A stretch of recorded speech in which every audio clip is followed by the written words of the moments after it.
দেশের মানুষের কল্যাণ। সেজন্য এই গণতান্ত্রিক ধারাকে অব্যাহত রাখার জন্য অবাধ সুষ্ঠু নিরপেক্ষ নির্বাচনের জন্য আমরা নির্দলীয় নিরপেক্ষ সরকারের অধীনেই নির্বাচন চাই। আজকের এই বর্তমান প্রধানমন্ত্রীকে জিজ্ঞেস করতে চাই, আপনি যেভাবেই হন না কেন প্রধানমন্ত্রী হয়েছে এবং আপনি দেশের মানুষকে অনেক প্রত্যাশা দিয়েছিলেন, অনেক আশ্বাস দিয়েছিলেন আপনি এই করবেন সেই করবেন, কিছুই করেননি। কিন্তু আপনি দেশের মানুষকে তো কখনো বলেননি যে নির্দলীয় নিরপেক্ষ সরকার চেয়েছিলাম, আবার যখন আমি ক্ষমতায় বসবো তখন এটা কেড়ে নেব, সেটা তো আপনি কখনো বলেননি। তবে আপনি এটা কেন করবেন? জনগণ এই ম্যান্ডেট আপনাকে দেয়নি। আর এই ম্যান্ডেট যদি নিতে হতো তাহলে জনগণের কাছে যেতে হতো আপনাকে, আপনি সেটাও করেন নাই। কারণ জনগণের কাছে যাওয়া মানে গণভোটে যাওয়া উচিত ছিল, সেটাও করতে সাহস পাননি আপনি। চুপি চুপি পার্লামেন্টে একতরফাভাবে নিজেরা সংবিধান সংশোধন করেছে আর দোষ দেন সব কোর্টে। কোর্ট তো আপনাদের, আপনারা যা বলেন সেটাই তো কোর্ট করে। আপনাদের কথা বাইরে তো কোর্ট কিছু করে না। কাকে জেল দিতে হবে, কাকে ধরে নিয়ে যেতে হবে, কাকে ফাঁসি দিতে হবে, কাকে কি করতে হবে, আপনারা যা বলছেন সেটাই তো আপনারা করে।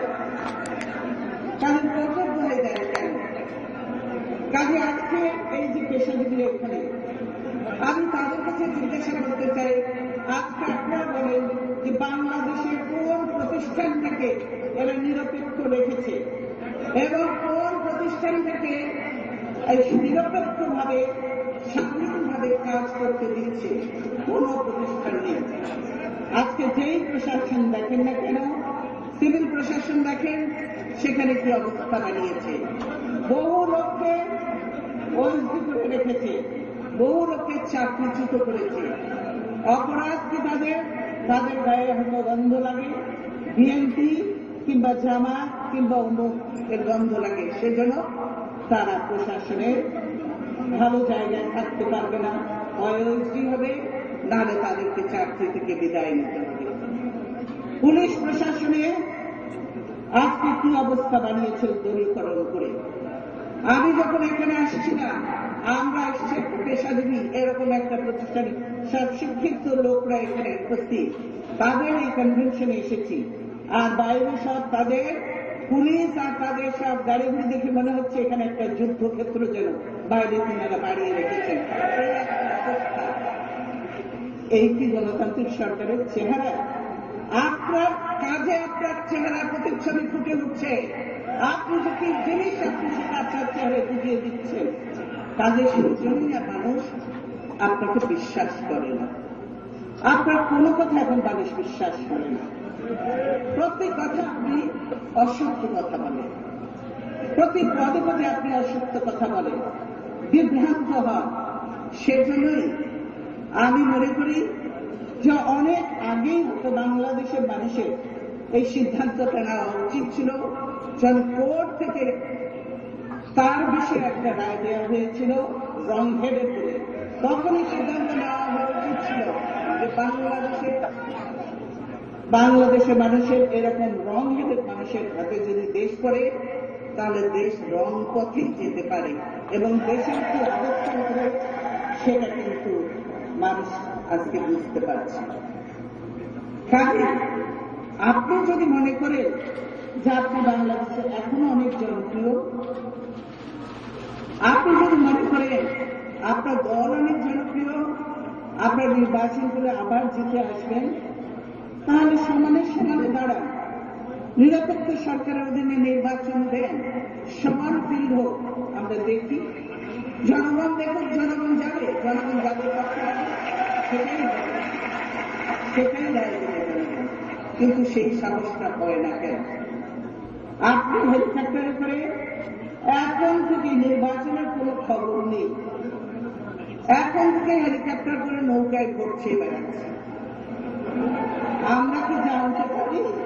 আপনি কি একবার খেয়াল করে দেখেছেন যে আপনার নৌকাটা ফুটো হয়ে গেছে? ওই নৌকা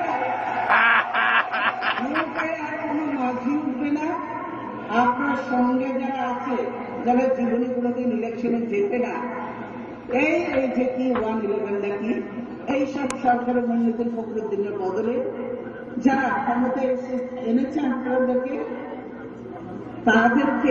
তারা ওই নৌকায় উঠিয়ে জিতিয়ে এনেছিল। না হলে এরা জীবনে কোনোদিন জিতে না, জেতার কোনো সুযোগ নেই। দিয়ে দেখেন নিরপেক্ষ নির্বাচন জিতলে আমরা তাদের স্বাগত জানাবো, কিন্তু তারা কোনোদিন জিতে নেয়, জনগণ জানে যে তারা কি প্রকৃতির লোক, সেজন্যই জনগণ তাদেরকে কোনো সময় ভোট দেয়। দেশের মানুষ মোটেও আজকে শান্তিতে নেই। দেশের দ্রব্যমূল্যের ঊর্ধ্বগতিতে মানুষের অবস্থা খারাপ। প্রতিদিন আইন শৃঙ্খলার অবনতি, খুন, গুম, হত্যা, ডাকাতি, রাহাজানি প্রতিনিয়ত চলছে। কালকে পত্রিকা দেখলাম এই ঈদের ছুটির মধ্যে কয়েকদিনে 45 জন খুন হয়েছে। এই যদি অবস্থা দেশে, এই নারী নির্যাতন চলছে, এই অবস্থা দেশে, শিক্ষা প্রতিষ্ঠানগুলিতে অরাজকতা, সব জায়গায় বিশৃঙ্খলা অরাজকতা করছে। আর এর সঙ্গে কারা জড়িত? এর সঙ্গে জড়িত আছে আপনার দলের কিছু নেতা কর্মী, কি ছাত্রলীগ, যুবলীগ, স্বেচ্ছাসেবক লীগ, প্রমুখ লীগ, এরা সব জড়িত এবং তারা সব অপকর্ম করছে। আর আপনাদের তো একটাই গীত আছে যে কি করবে, তারা করবে অপকর্ম, নাম হবে বিএনপি জামাত। এই হলো তাদের কথা, কিছু হলেই তাদের নামে যাওয়া, এই হলো তাদের কাজ। কাজে এগুলি অনেক দেশের মানুষ এখন বিশ্বাস করে। আপনারা এই দেশ উন্নতি করুন, দেশ সামনের দিকে এগিয়ে যাক, দেশের মানুষের উন্নতি হোক, সেটা তো আপনারা চান না। আপনারা চান এই দেশের মানুষ গরিব থাকবে, দুর্বল থাকবে, অসহায় থাকবে, আপনাদের মুখাপেক্ষি হয়ে থাকবে, সেরকম অবস্থা আপনারা চান। আর আপনারা এখন সেই অবস্থায় নিয়ে গেছেন দেশকে।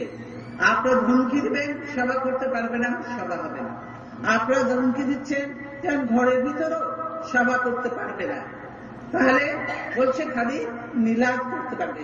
তাহলে কি আমরা আওয়ামী লীগের করুণ অবস্থার জন্য মিলাদ করবো? এখন দোয়া করবো এই আওয়ামী লীগের এত করুণ অবস্থা, তার জন্য আমরা মিলাদ করে দোয়া করি। আজকে আমরা এই অবস্থায়, কাজে আপনারা এত ভয় পান দেশের মানুষকে। সারা বাংলাদেশের মানুষ আজকে ঐক্যবদ্ধ। কিসের জন্য? তারা নির্বাচন চায়, তারা নির্বাচন চায়। সেই নির্বাচনটা কি? সুষ্ঠু নিরপেক্ষ নির্বাচন। আর সুষ্ঠু নিরপেক্ষ নির্বাচন আপনাদের অধীনে কখনো সম্ভব নয়, সেটা পরিষ্কার। যেমন আপনার কতগুলো কার্যকলাপই বলে দেয় যে সুষ্ঠু নির্বাচন হবে না। এবং নির্বাচন না হতে আপনারা ঠিকই আপনাদের কাছে বলেন, আপনি এখনই সভা সমাবেশ নিষিদ্ধ করে বসে আছেন। আপনি এখনই আমাদের নেতা কর্মীদের গ্রেফতার করা শুরু করে দিয়েছেন। তবে কি করে সুষ্ঠু নির্বাচন হবে? আপনার অধীনে তো আমরা দেখেছি কয়েকটি নির্বাচন, উপনির্বাচনগুলি, সে থেকে তো সিদ্ধান্ত নিয়েছি আমরা যে আপনার অধীনে কোন নির্বাচনে আমরা অংশগ্রহণ করব না। কারণ এই নির্বাচন করা মানে নিজেদেরকে ক্ষতিগ্রস্ত করা, সেজন্যই আমরা এই নির্বাচনে অংশগ্রহণ করব না। আমরা বাই ইলেকশন ভোলা করার পরে আর ব্রাহ্মণবাড়িয়া করার পরে আর কোন নির্বাচনে আমরা করি নাই উপনির্বাচন। কারণ সেই নির্বাচন থেকে, উপনির্বাচন থেকে আমাদের শিক্ষা হয়েছে যে আওয়ামী লীগের অধীনে কোন সুষ্ঠু নিরপেক্ষ নির্বাচন হতে পারে না। তাহলে আপনারা বলবেন যে সেটা তো জনগণ এলাকা ভিত্তিক। আপনারা বলবেন যে এই যে সিটি কর্পোরেশনের নির্বাচনগুলো যে করলেন, এইটা কিন্তু জাতীয় নির্বাচন আর সিটি কর্পোরেশন এক নির্বাচন নয়। সেখানে আপনারা জানেন, তবু আমরা দলীয় ভিত্তিতেও এটা নির্বাচন নয়। আপনারা দেখেছেন যে আপনারা ভেবেছিলেন আপনারা এই নির্বাচনগুলি দিতেন না। আপনারা জানতেন যে বিএনপি তো এতে অংশগ্রহণ করবে না, একতরফা গোল মেরে দেব, একতরফা গোল দিয়ে দেব। কিন্তু বিএনপি এখানে করেনি, সেখানকার জনগণ আপনাদের সেই প্রতিনিধিদের দ্বারা এখন নির্যাতিত হচ্ছিল, সব লুটপাট শুরু করেছিল, কোনো উন্নয়ন করেনি, যার ফলে সেই এলাকার জনগণ একটা পরিবর্তন চাচ্ছিল। এই পরিবর্তনের জন্যই জনগণ বেছে নিয়েছিল আমাদের প্রতিনিধিকে। তারা হয়তো আমাদের দলের লোক, কিন্তু তারা তো জনগণের প্রতিনিধি, সেখানে থাকে, সেখানে বসবাস করে। জনগণ সেই জন্য তাদেরকে বেছে নিয়েছিল। এবং সেখানে আমি বলবো সকল ধর্মের মানুষ, অন্য ধর্মের মানুষ, এমনকি হিন্দু সম্প্রদায়ের মানুষ পর্যন্ত সকলে মিলে ভোট দিয়েছে এই সেই প্রার্থীকে, বিএনপির প্রার্থী যারা বিজয়ী হয়েছে।